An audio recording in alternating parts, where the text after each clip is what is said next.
चाल बन रही है, आम आदमी ਨੂੰ ਰਿਲੀਫ ਮਿਲ ਰਿਹਾ ਹੈ ਨਹੀਂ ਮਿਲ ਰਿਹਾ, ਸੋਲਰ ਪੈਨਲ ਤੇ ਟੈਕਸ ਲੱਗ ਰਿਹਾ ਹੈ, ਇਲੈਕਟ੍ਰਿਕ ਗੱਡੀਆਂ ਤੇ ਟੈਕਸ ਲੱਗ ਰਿਹਾ ਹੈ, ਤਨਖਾਹਦਾਰ ਤਬਕੇ ਵਾਸਤੇ ਕੀ ਹੈ, ਇਹ ਜਿਹੇ ਬਹੁਤ ਸਾਰੇ ਸਵਾਲਾਤ ਨੇ ਜ਼ਾਹਿਰੀ ਗੱਲ ਹੈ ਜਿਹੜੇ ਆਮ ਆਦਮੀ ਦੇ ਕੰਸਰਨ ਦੇ ਨੇ ਤੇ ਇਹ ਸਵਾਲਾਤ ਦੇ ਜਵਾਬ ਲੈਣ ਵਾਸਤੇ ਸਾਡੇ ਨਾਲ ਇਰਸ਼ਾਦ ਅੰਸਾਰੀ ਸਾਹਿਬ ਮੌਜੂਦ ਨੇ।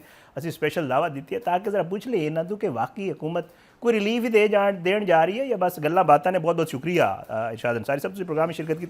सब तो पहला बहुत वड्डा कंसर्न है, कुछ दिन पहले खबर आई सी, तुसीं जरा इस हवाले नाल एक्सप्लेन भी कर दिओ कि जी एक तो सोलर पैनल ज़ाहिर आम आदमी बेचारा बिजली तो तंग होकर सोलर वाले पासे जा रहे थे, फिर कहा जा रहा है कि शायद सोलर पैनल से टैक्स बताया जा रहा है। दूजा इलैक्ट्रिक गड्डियाँ, लोग पीछे पै गए सन, डीजल पेट्रोल हाइब्रिड छोड़ के इलैक्ट्रिक वाले पासे जो तुसीं वेखिया कि बड़ी मार्केट बड़ा बूम आया इलैक्ट्रिक गड्डियाँ। कहा जा रहा है कि वह भी टैक्स बढ़ा के एक तू या 10 तू ले जाके 18 तक कर रहे हैं। हकीकत ज़रा दस दिओ कि वाकई ऐसा हो रहा है? शुक्रिया। एक तो देखो, सब तो जी पहली गल है ना कि प्रपोजल्स ने हाली तक ठीक है तक फाइनल कोई नहीं है। और चूँकि IMF के जो तुम प्रोग्राम होंगे हो ना, तो फिर थोड़े हथ बने तो होंगे ने, करना तो ही होंगे जो IMF ने कहना होगा। ठीक है, बाकी सारिया गल्लां ही ने। ठीक है, तो सो गल्लां ही हो रही ने। और अलबत्ता IMF ये जरूर कह रहा है कि तुम जो इलैक्ट्रिक जी गड्डियाँ ने वो जो टैक्स इस वक्त कंसैशनरी है उसनों 18% करो। अच्छा, और इसके उत्ते भी मिनिस्ट्रियों के दरम्यान इख्तलाफात पाए जाते हैं। ये जो टैक्स है 18% तुसीं गल कर रहे हो तो हुण मौजूदा के मौजूदा तो कोई 1% के लगभग है ना, मतलब 17% टैक्स गवर्नमेंट की ये पॉलिसी सी। और ओवरऑल दुनिया के भी इसको प्रमोट किया जा रहा है कि ये चूँकि इन्वायरमेंट फ्रेंडली है तो इस वास्ते इसको प्रमोट किया, इकोनॉमिक है ज़ाहिर गल है, तुहानूं पेट्रोल और उस तनाजर के असीं ये काम किया सी। लेकिन हुण IMF ये कहता है कि तुसीं अपना एडिशनल रेवन्यू जो कलैक्ट करना तो तुसीं स्टैंडर्ड रेट इहदे उत्ते इंपोज करो। काफ़ी अरसा हो गया तुसीं इसनूं रिलैक्स किया होया।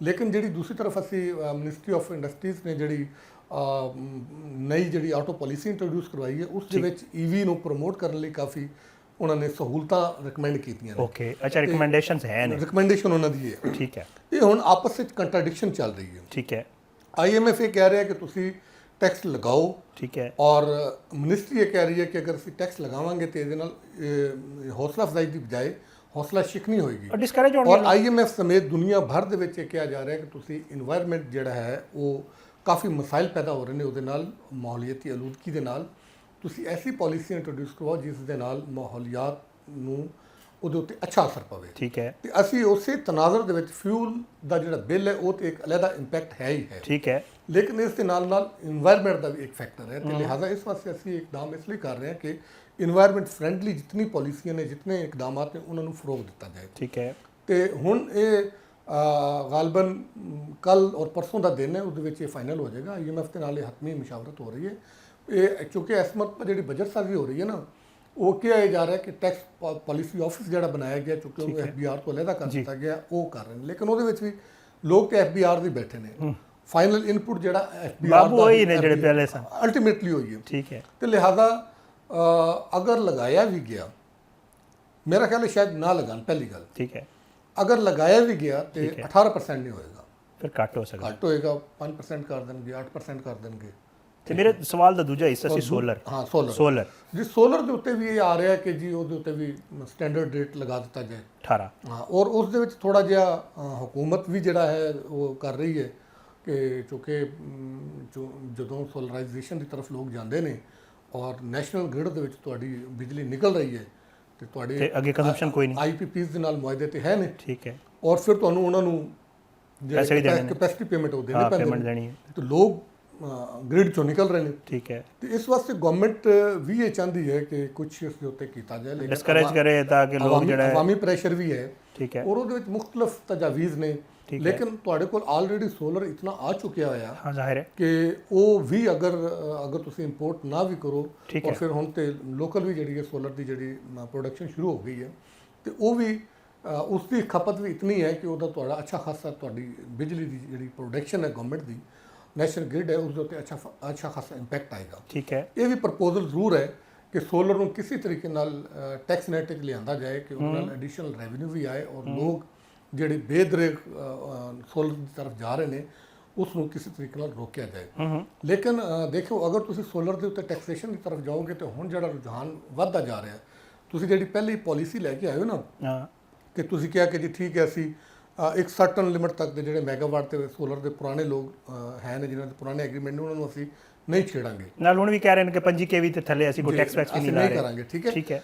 ਲੇਕਿਨ ਉਸ ਦੇ ਨਾਲ ਇੱਕ ਤਰਫ ਤੇ ਤੁਸੀਂ ਇਹ ਕਹਿ ਰਹੇ ਹੋ ਕਿ ਠੀਕ ਹੈ ਜੀ ਕਰਾਂਗੇ, ਠੀਕ ਹੈ, ਦੂਸਰੀ ਦੂਸਰੀ ਤਰਫ ਤੁਸੀਂ ਇਹ ਵੀ ਨਾਲ ਕਰ ਰਹੇ ਹੋ ਕਿ ਜਿਹੜੀ ਸੋਲਰ ਦੀ ਹੌਸਲਾ ਸ਼ਿਕਨੇ ਦੀ ਖਾਤਰ ਕਿ ਤੁਸੀਂ ਸੋਲਰ ਦੀ ਜਿਹੜੀ ਐਕਸੈਸ ਹੈ, ਪਹੁੰਚ ਹੈ, ਤੁਸੀਂ ਉਸ ਨੂੰ ਵੀ ਤੁਸੀਂ ਮੁਸ਼ਕਲ ਤੋਂ ਮੁਸ਼ਕਲ ਬਣਾਉਂਦੇ ਜਾ ਰਹੇ ਹੋ, ਕਿਉਂਕਿ ਤੁਹਾਡੇ ਲਈ ਪਾਲਿਸੀ ਦੇ ਉੱਤੇ ਫੈਸਲਾ ਕਰਨਾ ਤੁਹਾਡੇ ਲਈ ਇਸ ਲਈ ਮੁਸ਼ਕਲ ਹੁੰਦਾ ਜਾ ਰਿਹਾ ਕਿ ਤੁਸੀਂ ਕਿਧਰੋਂ ਨਾ ਕਿਧਰੋਂ ਰੈਵਨਿਊ ਤੇ ਜਨਰੇਟ ਕਰਨਾ।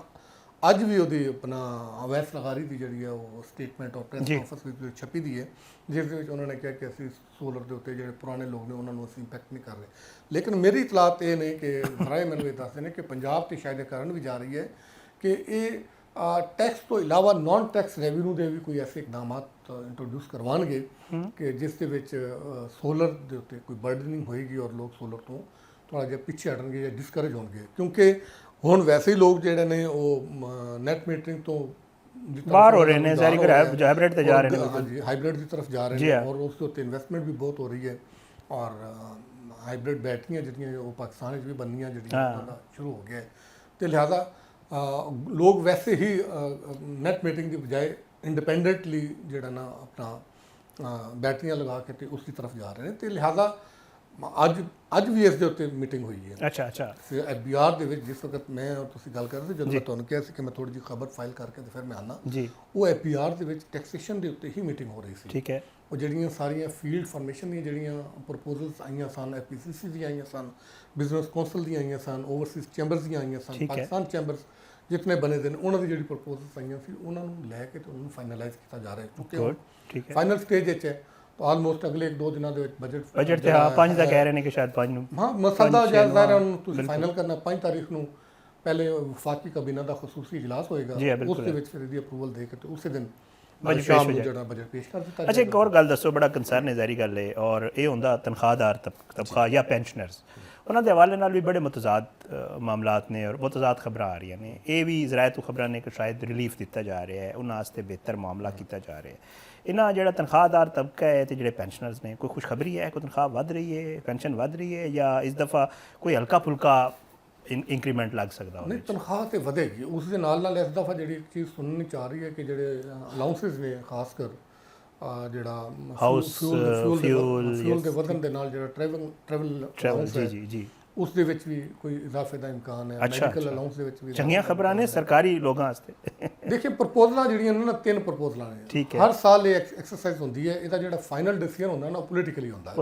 ਉਹ ਜਿਹੜਾ ਖਸੂਸੀ ਇਜਲਾਸ ਹੁੰਦਾ ਨਾ ਕਾਬੀਨਾ, ਉਸ ਦੇ ਵਿੱਚ ਹੁੰਦਾ। ਠੀਕ ਹੈ। ਲੇਕਿਨ ਹਾਲੇ ਜਿਹੜੀ ਸਟਰੋਂਗ ਪ੍ਰਪੋਜ਼ਲ ਚੱਲ ਰਹੀ ਹੈ ਨਾ, ਉਹ 5% ਤੋਂ ਲੈ ਕੇ 7.5% ਤੱਕ ਹੈ। ਔਰ ਫਿਰ ਕਿਹਾ ਜਾ ਰਿਹਾ ਕਿ ਕਾਬੀਨਾ ਦੇ ਇਜਲਾਸ ਦੇ ਵਿੱਚ ਜਦੋਂ ਪਾਕਿਸਤਾਨ ਪੀਪਲਸ ਪਾਰਟੀ ਵੀ ਇਸ ਦੇ ਉੱਤੇ ਆਪਣੀ ਇਨਪੁਟ ਦੇਗੀ, ਦਬਾਅ ਪਾਏਗੀ, ਔਰ ਫਿਰ ਦੂਸਰੇ ਅਲਾਈ ਜਿਹੜੀਆਂ ਜਮਾਤਾਂ ਨੇ ਉਹ ਵੀ ਜਦੋਂ ਹੁਕੂਮਤ ਨੂੰ ਕਰਨਗੇ ਤਾਂ ਫਿਰ ਇਸ ਨੂੰ ਵਧਾ ਕੇ 10% ਵੀ ਹੋ ਸਕਦਾ। ਲੇਕਿਨ ਇਹਦੇ ਵਿੱਚ ਇੱਕ ਸਾਈਨ ਅੱਛਾ ਇਹ ਹੈ ਕਿ ਅਗਰ ਇੱਕ ਪ੍ਰਪੋਜ਼ਲ ਇਹ ਵੀ ਹੈ ਕਿ ਕਿਉਂਕਿ ਇਸ ਵਕਤ ਮੇਰਾ ਖਿਆਲ ਹੈ 4 ਐਡਹਾਕ ਅਲਾਉਂਸਿਸ ਸਰਕਾਰੀ ਮੁਲਾਜ਼ਮਾਂ ਨੂੰ ਮਿਲ ਰਹੇ ਨੇ। ਠੀਕ ਹੈ। ਲੇਕਿਨ ਉਹ ਤਨਖਾਹ ਦਾ ਹਿੱਸਾ ਨਹੀਂ ਹੈ। ਅਗਰਚੇ ਉਹਦੇ ਮੁਤਾਬਕ ਉਹਨਾਂ ਨੂੰ ਤਨਖਾਹ ਤੇ ਵਧੀ ਮਿਲ ਰਹੀ ਹੈ, ਲੇਕਿਨ ਉਹ ਉਹਨਾਂ ਦੇ ਨਾਲ ਉਹਨਾਂ ਦੇ ਜਿਹੜੇ ਬੇਸਿਕ ਪੇ ਸਕੇਲਸ ਨੇ ਉਹ ਉੱਥੇ ਰਹਿੰਦੇ ਨੇ। ਠੀਕ ਹੈ। ਉਹ ਇਸ ਦਫਾ ਤਵੱਜੋ ਆਪਣਾ ਗਾਲਿਬ ਇਮਕਾਨ ਇਹ ਹੈ ਕਿ ਪ੍ਰਪੋਜ਼ਲ ਇਹ ਹੈ ਕਿ ਇੱਕ ਕਮ ਅਜ਼ ਕਮ ਜਿਹੜਾ ਨਾ ਉਸ ਨੂੰ ਵਿੱਚ ਸ਼ਾਮਲ ਕਰ ਦਿੱਤਾ ਜਾਏ ਔਰ ਸ਼ਾਮਲ ਕਰਕੇ ਪੇ ਸਕੇਲ ਰਿਵਾਈਜ਼ ਕਰ ਦਿੱਤੇ ਜਾਣ। ਠੀਕ ਹੈ। ਉਸ ਦਾ ਵੀ ਜ਼ਾਹਿਰ ਹੈ ਸਰਕਾਰੀ ਮੁਲਾਜ਼ਮਾਂ ਨੂੰ ਫਾਇਦਾ ਹੋਏਗਾ। ਉਹਦਾ ਪੈਨਸ਼ਨ ਦੇ ਉੱਤੇ ਵੀ ਇੰਪੈਕਟ ਆਉਂਦਾ ਉਹਨਾਂ ਦਾ, ਕਿਉਂਕਿ ਬਾਕਾਇਦਾ ਤੌਰ ਤੇ ਉਹਨਾਂ ਦੀ ਉਹ ਪੇ ਦਾ ਹਿੱਸਾ ਬਣ ਜਾਂਦਾ। ਔਰ ਦੂਸਰਾ ਉਹਨਾਂ ਦੀ ਜਿਹੜੀ ਐਨੂਅਲ ਇਨਕਰੀਮੈਂਟ ਲੱਗਦੀ ਹੈ ਉਸ ਦੇ ਉੱਤੇ ਵੀ ਉਹਨਾਂ ਦਾ ਇੰਪੈਕਟ ਅੱਛਾ ਆ ਜਾਂਦਾ। ਠੀਕ ਹੈ। ਤੇ ਇਹ ਵੀ ਅਗਰ ਹੋ ਜਾਂਦਾ ਤੇ ਇਹ ਇੱਕ ਅੱਛਾ ਸਾਈਨ ਹੋ ਜਾਏਗਾ। ਦੂਸਰੀ ਤਰਫ ਜਿਹੜੇ ਸਰਕਾਰੀ ਮੁਲਾਜ਼ਮੀਨ ਦੀ ਜਿਹੜੀਆਂ ਤਨਜ਼ੀਮਾਂ ਨੇ ਉਹ ਆਪਣਾ ਪ੍ਰੈਸ਼ਰ ਪਾ ਰਹੀਆਂ ਨੇ। ਉਹਨਾਂ ਨੇ ਹੁਣੀ ਤੋਂ ਅਨਾਉਂਸ ਕਰ ਦਿੱਤਾ ਹੈ ਕਿ ਅਸੀਂ ਬਜਟ ਤੋਂ 1 ਦਿਨ ਪਹਿਲੇ ਅਸੀਂ ਇhtਜਾਜ ਕਰਾਂਗੇ ਔਰ ਬਜਟ ਵਾਲੇ ਦਿਨ ਅਸੀਂ ਵਜ਼ਾਰਤ ਖਜ਼ਾਨਾ ਦੇ ਬਾਹਰ ਅਸੀਂ ਬੈਠਾਂਗੇ, ਧਰਨਾ ਦੇਵਾਂਗੇ, ਪਹਿਰਾ ਦੇਵਾਂਗੇ, ਜਿਹੜਾ ਕਿ ਉਹ ਹਰ ਸਾਲ ਕਰਦੇ ਨੇ। ਹੁਣ ਇਸ ਦਫਾ ਉਹ ਕਰ ਪਾਉਂਦੇ ਨੇ, ਨਹੀਂ ਕਰ ਪਾਉਂਦੇ, ਇਹ ਉਹਨਾਂ ਦਾ ਇਮਤਿਹਾਨ ਹੋਏਗਾ। ਨਹੀਂ ਤੇ ਉਹਨਾਂ ਦਾ ਪੈਰਾ ਕੋਈ ਕੰਮੇ ਵੀ ਆਂਦਾ ਜਾਂ ਨਹੀਂ ਆਂਦਾ, ਜਿਹੜਾ ਕੰਮ ਹੋ ਗਿਆ ਹੁੰਦਾ ਉਹਦੇ ਬਾਅਦ ਕਿਹੜਾ ਪੈਰਾ ਜੀ। ਔਰ ਉਹਨਾਂ ਨੇ ਆਪਣਾ ਇੱਕ ਲੰਬਾ ਚਾਰਟਰ ਆਫ ਡਿਮਾਂਡ ਪੇਸ਼ ਕੀਤਾ ਹੈ। ਅੱਛਾ। ਔਰ ਉਹਨਾਂ ਦੀ ਵਜ਼ੀਰ ਮਮਲਕਤ ਬਰਾਏ ਖਜ਼ਾਨਾ ਬਿਲਾਲ ਅਜ਼ਹਰ ਕਿਆਨੀ ਦੇ ਨਾਲ ਮੁਲਾਕਾਤ ਵੀ ਹੋਈ ਹੈ।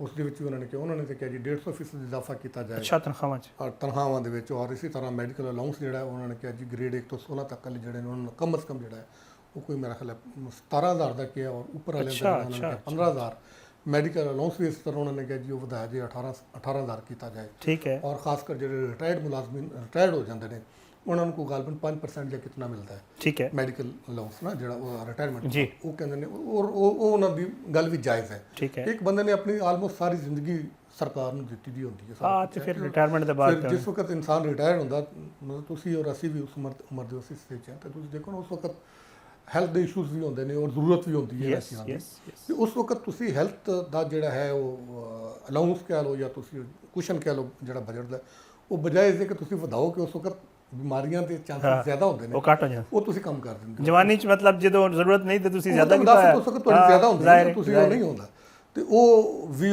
ਮੇਰਾ ਖਿਆਲ ਹੈ ਕਿ ਮੈਂ ਪਰਸਨਲ ਵੀ ਇਸ ਨੂੰ ਲੌਜੀਕਲ ਵੀ ਔਰ ਪਰਸਨਲ ਵੀ ਇਸ ਨੂੰ ਸਪੋਰਟ ਕਰਾਂਗਾ ਕਿ ਉਹਨਾਂ ਦਾ ਜਿਹੜਾ ਖਾਸ ਕਰ ਮੈਡੀਕਲ ਅਲਾਉਂਸ ਹੈ ਉਹ ਅੱਛਾ ਖਾਸਾ ਵਧਣਾ ਚਾਹੀਦਾ। ਠੀਕ ਹੈ।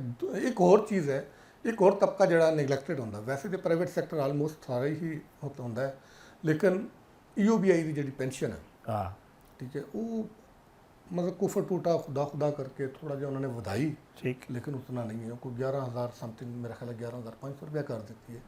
ਉਸ ਦੇ ਉੱਤੇ ਵੀ ਹੈ ਕਿ ਉਸ ਨੂੰ ਵਧਾਇਆ ਜਾਏ ਔਰ ਉਹ ਵੀ ਮਿਨੀਮਮ ਜਿਹੜੀ ਹੈ 15% ਤੇ 15000 ਦੀ ਤਜਵੀਜ਼ ਹੈ ਕਿ ਜਿਹੜਾ ਉਹਦਾ ਮਿਨੀਮਮ ਥ੍ਰੈਸ਼ਹੋਲਡ ਹੈ 15000 ਕੀਤਾ ਜਾਏ। ਓਕੇ।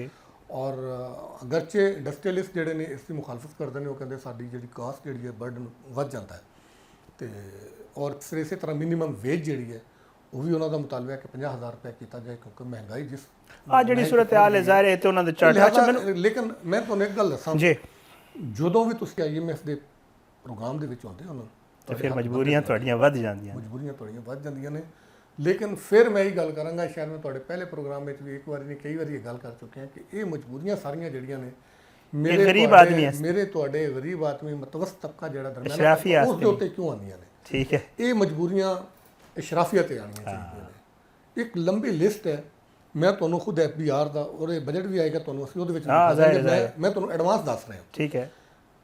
ਪ੍ਰਿਵਿਲੇਜ ਕਲਾਸ ਦੀ ਜਿਹੜੀ ਲਿਸਟ ਹੈ ਜਿਹਨੂੰ ਤੁਸੀਂ ਟੈਕਸ ਦੇ ਉੱਤੇ ਤੁਸੀਂ ਮਰਾਦ ਦਿੰਦੇ ਹੋ ਛੂਟ ਦਿੰਦੇ ਹੋ ਮੈਂ ਤੁਹਾਨੂੰ ਹੁਣ ਦੱਸ ਰਿਹਾ ਉਹ ਇਸ ਦਫੇ ਵੀ ਤੁਸੀਂ ਦੇਖੋਗੇ ਉਹਦੇ ਵਿੱਚ ਮਜ਼ੀਦ ਇਦਾਰੇ ਵਧਾਣਗੇ ਮਜ਼ੀਦ ਸ਼ਖਸੀਅਤ ਵਧਾਣਗੇ ਮਜ਼ੀਦ ਲੋਕ ਵਧਾਣਗੇ ਮਾਸ਼ਾਅੱਲਾ। ਠੀਕ ਹੈ ਭਾਈ ਤੁਸੀਂ ਬੈਲੈਂਸ ਰਹਿ ਕੇ ਚੱਲੋ ਜਿਹੜੇ ਲੋਕ ਅਫੋਰਡ ਕਰ ਸਕਦੇ ਨੇ ਤੁਸੀਂ ਉਹਨਾਂ ਨੂੰ ਕਿਉਂ ਛੋੜ ਦਿਓ ਉਹਨਾਂ ਨੂੰ ਕਿਉਂ ਛੋੜ ਦੇ ਰਹੇ ਮੈਨੂੰ ਨਾਲ ਇਹ ਵੀ ਦੱਸ ਦਿਓ ਮੈਂ ਅਗਲਾ ਸਵਾਲ ਹੀ ਮੇਰਾ ਇसी ਜ਼ਰਾ ਬਰੀਫਲੀ ਇਹ ਦੱਸ ਦਿਓ ਕਿ ਮਜ਼ੀਦ ਟੈਕਸ ਲੱਗ ਰਹੇ ਨੇ ਜਾਂ ਟੈਕਸ ਵਿੱਚ ਕੋਈ ਆਮ ਆਦਮੀ ਚ ਰਿਲੀਫ ਆ ਰਿਹਾ ਜਾਂ ਟੈਕਸ ਹੀ ਲੱਗਣਗੇ ਬਸ ਆਮ ਆਦਮੀ ਵਿਚਾਰਾ ਜਿਹੜੀ ਅਸੀਂ ਗੱਲ ਹੀ ਕਰ ਰਹੇ ਹਾਂ ਇਹੀ ਬਸ ਟੈਕਸ ਦਿੱਤੀ ਜਾਵੇਗਾ ਪੈਟਰੋਲ ਤੇ ਬਿਜਲੀ ਤੇ ਗੈਸ ਤੇ ਸਾਰੇ ਬਸ ਇਹੀ ਕਰੇਗਾ ਸਭ। ਦੇਖੋ ਦੋ ਚੀਜ਼ਾਂ ਬੜੀਆਂ ਖੌਫਨਾਕ ਨੇ ਅਗਰ ਉਹ ਹੋ ਗਈਆਂ ਤੇ ਅਗਰਚੇ ਵਜ਼ੀਰ ਖਜ਼ਾਨਾ ਨੇ ਤੇ ਕਿਹਾ ਕਿ ਟੈਕਸ ਫਰੀ ਬਜਟ ਹੋਏਗਾ ਲੇਕਿਨ ਉਹ ਟੈਕਸ ਫਰੀ ਵੀ ਟੈਕਸ ਹੀ ਹੁੰਦਾ ਗੁਰਬਤ ਮੁਕਾਓ ਦੇ ਬਜਾਏ ਗਰੀਬ ਮੁਕਾਓ ਉਹ ਹਿਡਨ ਐਸੇ ਤਰੀਕੇ ਨਾਲ ਕੀਤਾ ਜਾਂਦਾ ਹੈ ਕਿ ਉਹ ਗੁੱਜੀਆਂ ਮਾਰੀਆਂ ਜਾਂਦੀਆਂ ਨੇ ਉਹਦੇ ਅਸਰਾਤ ਤੁਹਾਨੂੰ ਕੁਝ ਅਰਸੇ ਬਾਅਦ ਨਜ਼ਰ ਆਣਗੇ ਜਦੋਂ ਬਜਟ ਪੇਸ਼ ਹੁੰਦਾ ਉਸ ਵਕਤ ਤੇ ਨਹੀਂ ਸੱਚ ਆਦਾਦ ਦਾ ਸ਼ੁਮਾਰ ਹੁੰਦੇ ਨੇ ਸਾਰੇ ਸਿਰਫ। ਠੀਕ ਹੈ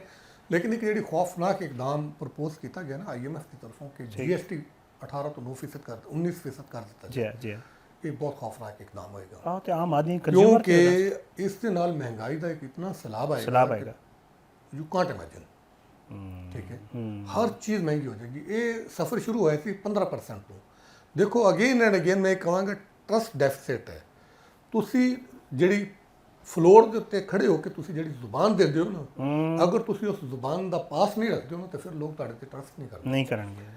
ਇਹੀ ਵਜ਼ਰਾ ਖਜ਼ਾਨਾ ਸਨ ਅਸਲ ਫੇਸ ਓਵਰ ਨੇ ਵਜ਼ੀਰ ਖਜ਼ਾਨਾ ਸਨ ਜਿਨ੍ਹਾਂ ਨੇ ਫਲੋਰ ਦੇ ਉੱਤੇ ਖੜੇ ਹੋ ਕੇ ਕਿਹਾ ਸੀਗਾ ਕਿ ਜਦੋਂ 15% ਤੋਂ ਕਰਕੇ 16% ਕੀਤਾ ਸੀ ਕਿ ਅਸੀਂ 1 ਸਾਲ ਲਈ ਕੀਤਾ ਹੈ IMF ਦੀ ਮਜਬੂਰੀ ਦੀ ਵਜ੍ਹਾ ਤੋਂ ਫਿਰ ਅਸੀਂ ਵਾਪਸ ਲਿਆਵਾਂਗੇ। ਬਿਲਕੁਲ ਯਾਦ ਦੇਖੋ ਕਿੰਨਾ ਸਾਲ ਗੁਜ਼ਰ ਗਏ ਨੇ ਤੇ ਉਹ ਉੱਤੇ ਹੀ ਜਾਇਆ 15 ਦੀ ਬਜਾਏ 16 ਦੀ ਬਜਾਏ 17 ਦੀ ਬਜਾਏ 18 ਔਰ ਹੁਣ ਕਿਹਾ ਜਾ ਰਿਹਾ 19 ਦੀ ਗੱਲ ਹੋ ਰਹੀ ਤੇ ਕਿੰਨਾ ਇੱਕ ਵੱਧ ਜਾਏਗਾ ਫਿਰ ਇਨਫਲੇਸ਼ਨ ਕਿੰਨੀ ਵਧੇਗੀ ਲੋਕ ਕਿੱਥੇ ਜਾਣ। ਦੂਸਰੀ ਚੀਜ਼ ਦੂਸਰਾ ਜਿਹੜਾ ਖੌਫਨਾਕ ਇਹ ਹੁਣੇ ਥੋੜੀ ਦੇਰ ਪਹਿਲੇ ਮੈਂ ਖਬਰ ਦੇ ਕੇ ਆਇਆ ਸਾਂ ਲੇਵੀ ਤੁਸੀਂ ਅਲੱਗ ਲਿਆ ਰਹੇ ਹੋ ਪੈਟਰੋਲ ਲੋਕਾਂ ਦੀ ਤੁਸੀਂ ਕਮਰ ਤੋੜ ਦਿੱਤੀ ਹੈ। ਹੁਣ ਤੁਸੀਂ ਕਹਿ ਰਹੇ ਹੋ ਕਿ ਜੀ IMF ਨੂੰ ਤੁਸੀਂ ਯਕੀਨ ਦਾ ਨਹੀਂ ਕਰਾ ਰਹੇ ਕਿ ਅਸੀਂ ਪੈਟਰੋਲੀਅਮ ਸਰਚਾਰਜ ਲਗਾਵਾਂਗੇ। ਮਾਸ਼ਾਅੱਲਾ ਕੋਈ ਖੁਦਾ ਦਾ ਖੌਫ ਨਹੀਂ ਹੁੰਦਾ ਨਾ।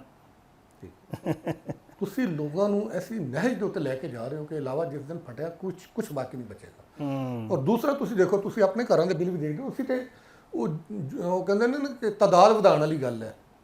ਸਾਨੂੰ ਜੁੱਤੀਆਂ ਤੇ ਇਤਰਾਜ਼ ਨਹੀਂ ਹੁੰਦਾ ਤਾਦਾਦ ਵਧਾਉਣ ਦੀ ਗੱਲ। ਤੁਸੀਂ ਖੁਦ ਸੋਚੋ ਨਾ ਤੁਸੀਂ ਆਪਣਾ ਯੂਨਿਟਸ ਵੇਖੋ ਸਰ ਬਿਜਲੀ ਦੇ ਬਿੱਲ ਦੇਖੋ ਗੈਸ ਦੇ ਬਿੱਲ ਦੇਖੋ ਫਿਕਸ ਚਾਰजेस, ਉਹ ਬਈ ਫਿਕਸ ਚਾਰजेस ਕਿਸ ਚੀਜ਼ ਦੇ? ਇਤਨੇ ਟੈਕਸਾਂ ਦੀ ਭਰਮਾਰ ਹੈ। ਫਿਕਸ ਚਾਰजेस ਤੁਸੀਂ ਆਪਣੇ ਘਰਾਂ ਦੇ ਬਿੱਲ ਤੁਸੀਂ ਦੇਖੋ, ਐਨਾਲਾਈਜ਼ ਕਰੋ, ਗੈਸ ਦੇ ਬਿੱਲ ਨੂੰ ਤੁਸੀਂ ਦੇਖੋ। ਹਾਂ, ਅੱਜ ਕੱਲ ਗੈਸ ਕਮ ਯੂਟਿਲਾਈਜ਼ ਹੋ ਰਹੀ ਹੈ ਨਾ, ਹਾਂ, ਤੁਹਾਡੀ ਉਹਦੀ ਜਿਹੜੀ ਗੈਸ ਜਿਹੜੀ ਤੁਸੀਂ ਯੂਜ਼ ਕੀਤੀ ਹੈ ਨਾ, ਉਹਦੀ ਅਮਾਉਂਟ ਕਮ ਹੈ, ਉਹ ਤੇ 400 500 800 ਉਹਦੀ ਹਜ਼ਾਰ ਹੀ amount ਹੁੰਦੀ। ਕਮ ਹੈ। ਹਾਂ, ਫਿਕਸ ਚਾਰजेस ਦੀ ਅਮਾਉਂਟ ਉਸ ਤੋਂ ਜ਼ਿਆਦਾ ਹੈ। 4000 5000 ਯਾਰ ਕੋਈ ਤੁਸੀਂ ਖੁਦਾ ਦਾ ਖੌਫ ਨਹੀਂ ਕਰਦੇ। ਫਿਰ ਇੱਕ ਹੋਰ ਇਕਦਮ ਜਿਹੜਾ ਤੁਸੀਂ ਤਜਵੀਜ਼ ਕਰ ਰਹੇ ਹੋ ਕਿ ਜਿਸ ਤਰ੍ਹਾਂ ਤੁਸੀਂ ਪੈਟਰੋਲ ਦੇ ਉੱਤੇ ਲੀਵੀ ਲਗਾਈ ਹੈ, ਤੁਸੀਂ ਉਸ ਤਰ੍ਹਾਂ ਗੈਸ ਦੇ ਉੱਤੇ ਵੀ ਲੀਵੀ ਲਗਾਓ। ਮਾਸ਼ਾਅੱਲਾ।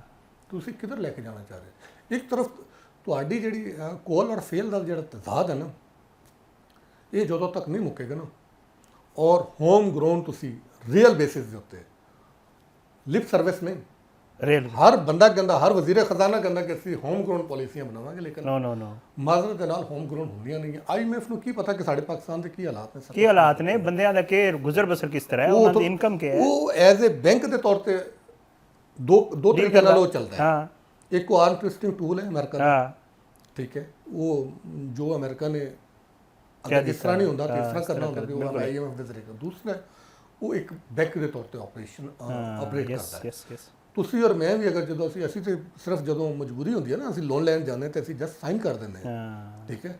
ਤੁਸੀਂ ਕਦੀ ਉਹਦੇ ਟਰਮਸ ਐਂਡ ਕੰਡੀਸ਼ਨਸ ਪੜ੍ਹੋ ਤੇ ਫਿਰ ਬੰਦਾ ਪਰੇਸ਼ਾਨ। ਬਿਲਕੁਲ ਹੈ, ਤੁਸੀਂ ਕਦੀ ਵੀ ਬੈਂਕ ਤੋਂ ਲੋਨ ਨਾ ਲਓ। ਬਿਲਕੁਲ ਹੈ। ਇਸੇ ਤਰ੍ਹਾਂ IMF the terms and conditions ਹੁੰਦੀਆਂ ਨੇ, ਉਹ ਜਦੋਂ ਤੁਹਾਨੂੰ ਪੈਸਾ ਦਿੰਦਾ ਹੈ, ਉਸਨੇ ਉਸ ਪੈਸੇ ਨੂੰ ਸਿਕਿਉਰ ਕਰਨਾ ਹੁੰਦਾ, ਠੀਕ ਹੈ, ਕਿ ਇਹ ਤੁਸੀਂ ਵਾਪਸ ਕਿਸ ਤਰ੍ਹਾਂ ਕਰੋਗੇ, ਠੀਕ ਹੈ। ਇਸੇ ਤਰ੍ਹਾਂ ਜਿਸ ਤਰ੍ਹਾਂ ਸਾਡੇ ਬੈਂਕਰਸ ਦੀ ਐਫੀਸ਼ੀਐਂਸੀ ਹੁੰਦੀ ਹੈ, ਇਸੇ ਤਰ੍ਹਾਂ IMF ਦੀ ਵੀ ਐਫੀਸ਼ੀਐਂਸੀ ਹੁੰਦੀ ਹੈ। ਜਦੋਂ ਪਾਕਿਸਤਾਨ ਵਿੱਚ ਆਉਂਦੇ ਨੇ, ਉਹ ਦੇਖਦੇ ਨੇ ਕਿ ਤੁਸੀਂ ਕਾਮਯਾਬ ਹੋ ਕੇ ਆਏ ਹੋ, ਜਾਨੇ ਅਸੀਂ ਕਲਾਇੰਟ ਹਾਂ, ਠੀਕ ਹੈ। ਉਹ ਫਿਰ ਉਸ ਦੇ ਲਈ ਸਾਨੂੰ ਬਹੁਤ ਸਾਰੇ ਉਹ ਵੀ ਸਾਨੂੰ ਦੇਣ ਲਈ ਕਦੀ ਵੇਵਰਸ ਦੀ ਗੱਲ ਵੀ ਨਵੇਂ ਚੀਜ਼ਾਂ ਜਿਹੜਾ ਹੈ ਉਮੀਦ ਹੈ। ਲਿਹਾਜ਼ਾ ਮੈਂ ਤੁਹਾਨੂੰ ਨਟਸ਼ਲ ਮੈਂ ਤੁਹਾਨੂੰ ਇਹ ਕਹਾਂ ਕਿ ਹੁਕੂਮਤ ਕੋਸ਼ਿਸ਼ ਕਰੇਗੀ, ਲੇਕਿਨ ਇਤਨਾ ਨਹੀਂ ਕਰ ਪਾਏਗੀ। ਅਲਬੱਤਾ ਸੈਲਰੀ ਕਲਾਸ ਨੂੰ ਮੇਰਾ ਖਿਆਲ ਹੈ ਉਹ ਕਰੇਗੀ ਵੀ। ਅੱਛਾ, ਇਹਦੇ ਵਿੱਚ ਇੱਕ ਥੋੜਾ ਜਿਹਾ ਅਗਰ ਤੁਸੀਂ ਇੱਕ ਸੈਕਿੰਡ ਮੈਨੂੰ ਦੇ ਦਿਓ, ਕੁਝ ਤੁਸੀਂ ਸਾਰੇ ਫਿਗਰ ਅਗਰ ਕਰੋ ਨਾ, ਇਸ ਵਕਤ ਤੁਹਾਡਾ ਹਾਈਐਸਟ ਜਿਹੜਾ ਟੈਕਸ ਪੇ ਦੇ ਜਿਹੜੇ ਫਿਗਰ ਆ ਰਹੇ ਨੇ ਨਾ, ਉਹ ਸੈਲਰੀ ਅਸੀਂ ਹਾਂ ਬਿਲਕੁਲ ਹੈ। ਅਸੀਂ ਮਜਬੂਰ ਹਾਂ, ਸਾਡੇ ਐਡਸੋਰਸ ਕਟੌਤੀ ਹੋ ਜਾਂਦੀ ਕੱਟਣ ਦੀ ਬਿਲਕੁਲ ਹੈ। ਜਿਹੜਾ ਸਭ ਤੋਂ ਵੱਡਾ ਚੈਲੰਜ ਹੈ ਨਾ, ਉਹ ਸਾਡਾ ਰਿਟੇਲ ਸੈਕਟਰ ਹੈ। ਹਾਂ, ਠੀਕ ਹੈ। ਇਹ ਇੱਕ ਦੁਕਾਨਦਾਰ ਬੈਠੇ ਨੇ, ਇਹ ਹੋਟਲਾਂ ਵਾਲੇ ਬੈਠੇ ਨੇ, ਇਹ ਇੱਕ ਰਿਪੋਰਟ ਆਈ ਸੀ ਗਾਲਬਨ ਆਕਸਫੇਮ ਦੀ, ਇੱਕ ਰਿਪੋਰਟ ਆਈ ਸੀ, ਉਸ ਦੇ ਵਿੱਚ ਆਇਆ ਸੀ ਕਿ GST ਜਿਹੜਾ ਨਾ, ਹਾਂ, ਉਹ ਕਹਿੰਦੇ ਨੇ ਅਸੀਂ ਜਿਹੜੀ ਕੰਟਰੀਬਿਊਸ਼ਨ ਕਰਦੇ ਉਹ GST ਨੂੰ ਆਪਣਾ ਟੈਕਸ ਕਹਿੰਦੇ ਨੇ। ਬਈ GST ਕ੍ਰਾਈਮ ਹੈ, GST ਲੈ ਕੇ ਤੁਸੀਂ ਜਮ੍ਹਾਂ ਨਾ ਕਰਾਣਾ, ਇਹ ਇੱਕ ਕ੍ਰਿਮੀਨਲ ਆਫੈਂਸ ਹੈ, ਔਰ ਨਹੀਂ ਕਰਦੇ ਹੋ, ਠੀਕ ਹੈ। ਉਹ ਤੁਹਾਡਾ ਸਾਡਾ ਪੈਸਾ ਹੁੰਦਾ, ਹਾਂ, ਉਹ ਤੁਸੀਂ ਸਰਕਾਰ ਨੂੰ ਜਮ੍ਹਾਂ ਕਰਾਉਣ ਦੀ ਬਜਾਏ ਤੁਸੀਂ ਆਪਣੀ ਕਿਸ਼ਤੀ 'ਚ ਰੱਖਦੇ ਹੋ, ਆਪਣਾ ਯੂਟਿਲਾਈਜ਼ ਕਰਦੇ ਹੋ, ਔਰ ਮੁਨਾਫਾ ਵੀ ਲੈਂਦੇ ਹੋ। ਔਰ GST ਆਕਸਫੇਮ ਦੀ ਰਿਪੋਰਟ ਵਿੱਚ ਕਿਹਾ ਗਿਆ ਸੀ ਕਿ ਗਾਲਬਨ ਕੁਝ 3-4% GST ਜਿਹੜਾ ਕਲੈਕਟ ਹੁੰਦਾ ਨਾ, ਉਹਦਾ 3-4% ਜਿਹੜਾ ਸਰਕਾਰ ਦੇ ਖਜ਼ਾਨੇ 'ਚ ਜਾਂਦਾ, ਬਾਕੀ ਸਾਰਾ ਆਪ ਖਾ ਜਾਂਦੇ ਨੇ। ਖੁਦ ਸੋਚੋ। ਮੈਂ ਇਹ ਕਹਾਂਗਾ ਕਿ ਗਵਰਨਮੈਂਟ ਜਿਹੜੀ ਹੈ ਨਾ, ਬਲੈਕਮੇਲਿੰਗ ਤੋਂ ਨਿਕਲੇ, ਦੋ ਕੰਮ ਕਰੇ। ਰਿਟੇਲ ਸੈਕਟਰ ਨੂੰ ਹਰ ਲਿਹਾਜ਼ ਨਾਲ ਟੈਕਸ ਨੈਟ ਵਿੱਚ ਲਿਆਏ, ਠੀਕ ਹੈ। ਅਗਰ ਇਹ ਨਹੀਂ ਲਿਆਣਗੇ ਤੇ ਸਰਵਾਈਵਲ ਬਹੁਤ ਮੁਸ਼ਕਲ ਹੋ ਜਾਏਗਾ। ਇਹਨਾਂ ਦੀ ਬਲੈਕਮੇਲਿੰਗ ਤੋਂ ਨਿਕਲਣ, ਔਰ ਇਸ ਵਾਸਤੇ ਜਿਹੜਾ ਕਰਨ ਦਾ ਕੰਮ ਹੈ ਨਾ, directorate general of trade organisation ਜਿਹੜਾ ਨਾ, DGTO ਜਿਹੜਾ ਚੈਂਬਰਸ ਨੂੰ, ਤਾਜਰ ਤਨਜ਼ੀਮਾਂ ਨੂੰ ਆਰਗੇਨਾਈਜ਼ ਕਰਦਾ, ਰੈਗੂਲੇਟ ਕਰਦਾ, ਉਸ ਨੂੰ ਇੰਪਾਵਰ ਕਰਨਾ ਚਾਹੀਦਾ, ਉਹਨੂੰ ਸਹੀ ਜਿਹੜਾ ਲਾਈਨਸ ਹੈ ਉਹਦੇ ਉੱਤੇ ਚਲਾਉਣਾ ਚਾਹੀਦਾ। DGTO ਆਰਡੀਨੈਂਸ ਜਿਹੜਾ ਉਸ ਨੂੰ ਅਮੈਂਡ ਕਰਨਾ ਚਾਹੀਦਾ। ਐਸੇ ਅਮੈਂਡਮੈਂਟਸ ਲਿਆਉਣੀਆਂ ਚਾਹੀਦੀਆਂ ਨੇ ਕਿ ਜਿਹੜੀ ਤਾਜਰ ਤਨਜ਼ੀਮਾਂ ਨੇ ਨਾ, ਸਾਰੀਆਂ FPCCI ਹੋ ਗਿਆ, ਇਹਦੇ ਵਿੱਚ ਹਕੀਕੀ ਨੁਮਾਇੰਦੇ ਬੈਠਣ। ਇਸ ਵਕਤ ਜਿਤਨੇ ਲੋਕ ਬੈਠੇ ਨੇ, ਇਹ ਇੱਕ ਬਿਜ਼ਨਸ ਹੈ, ਟ੍ਰੇਡ ਯੂਨੀਅਨ ਇਸ ਵਕਤ ਬਿਜ਼ਨਸ ਹੈ।